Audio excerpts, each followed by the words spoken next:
আসসালামু আলাইকুম। আজকে আমি নতুন আলু দিয়ে মুরগির মাংসের লাল ঝোলের রেসিপি শেয়ার করছি।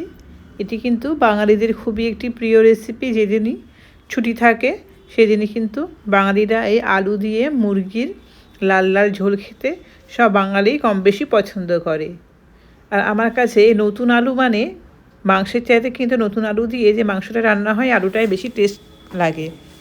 তো প্রথমে এখানে আমি কড়াইতে সর্ষের তেল গরম করে ওর মধ্যে অল্প হলুদ এবং লবণ দিয়ে তারপর ওর মধ্যে আমি নতুন আলু একটু বড় সাইজ করে কেটে খুব ভালো করে এখন হাই হিটে আলুগুলো ভেজে নেব।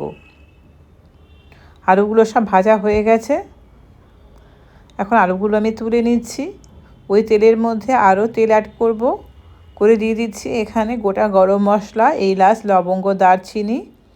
এলাচটা ফাটিয়ে দিয়েছি আর দুটো তেজপাতা দিয়েছি, যে খুব সুন্দর একটা ফ্লেভার ছাড়তে শুরু করেছে গরম মশলা থেকে। এখন এর মধ্যে দিয়ে দিচ্ছি বেশ কিছুটা কুচনো পেঁয়াজটা কিছুক্ষণ ভাজতে থাকবো।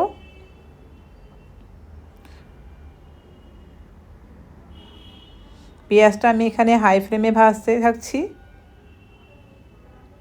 পেঁয়াজটা যাতে খুব ইজিলি ভাজা হয় তার জন্য এর মধ্যে আমি অল্প একটু লবণ দিয়ে দিচ্ছি, তাহলে পেঁয়াজটা খুব সহজে ভাজা হয়ে যাবে। পেঁয়াজটা লালচে হয়ে এসছে। এখন এর মধ্যে দিয়ে দিচ্ছি আমি আদা এবং রসুনের পেস্ট।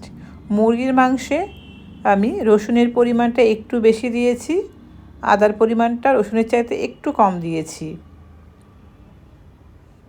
আর দিয়ে দিচ্ছি এখানে দুটো মিডিয়াম সাইজের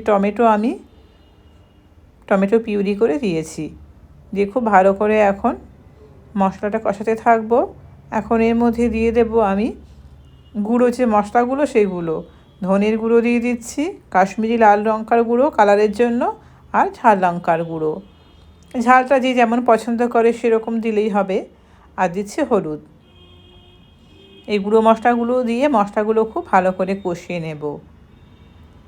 এই মশলাগুলো এই কষানোর সময় দিলে গুঁড়ো মশলাগুলো মাংসের কালারটা কিন্তু খুব ভালো আসে। মশলাটা খুব ভালো করে কষানো হয়ে গেছে। এখন এর মধ্যে দিয়ে দিচ্ছি আমি চিকেনগুলো খুব ভালো করে আমি ধুয়ে পানি ঝরিয়ে নিয়েছিলাম।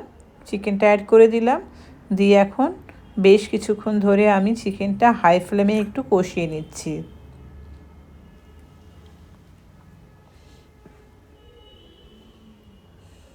এখন এর মধ্যে দিয়ে দিচ্ছি আমি স্বাদ মতো লবণ দিয়ে দিলাম।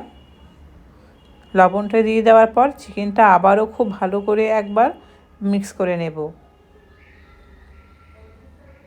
এখন গ্যাসের ফ্লেমটা আমি লো টু মিডিয়ামে রেখে ঢাকনা দিয়ে ঢেকে কিছুক্ষণ কষিয়ে নেব। ঢাকনা দিয়ে 5-7 মিনিট কষিয়ে নেওয়ার পর এখন চিকেনটা খুব ভালো করে নেড়ে ছেড়ে দেবো, যাতে নিচে না লেগে যায় বা না পুড়ে যায়।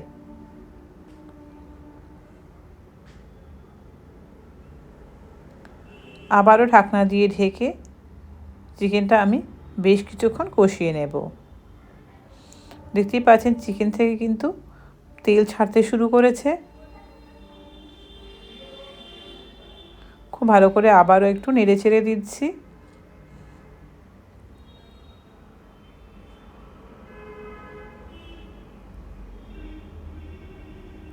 এই অবস্থায় সবসময় একটু নাড়তে হবে, নয়তো নিচে লেগে যাবে। এখন এর মধ্যে আমি দিয়ে দেব ভেজে রাখা যে আলুগুলো, সেগুলো দিয়ে আবারও খুব ভালো করে মিক্স করে নেব এই কষানো অবস্থায়, তাহলে মশলাগুলো আলুর মধ্যে খুব ভালোভাবে ঢুকবে।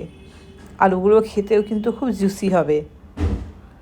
খুব ভালো করে আমি এখন আলু এবং চিকেনটা মিক্স করে নিয়েছি।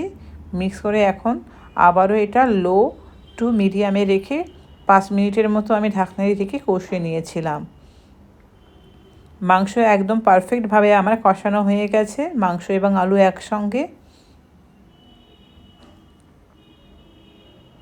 তো খুব ভালো করে একবার আমি হাই হিটে এটা নেড়ে চেড়ে দিচ্ছি।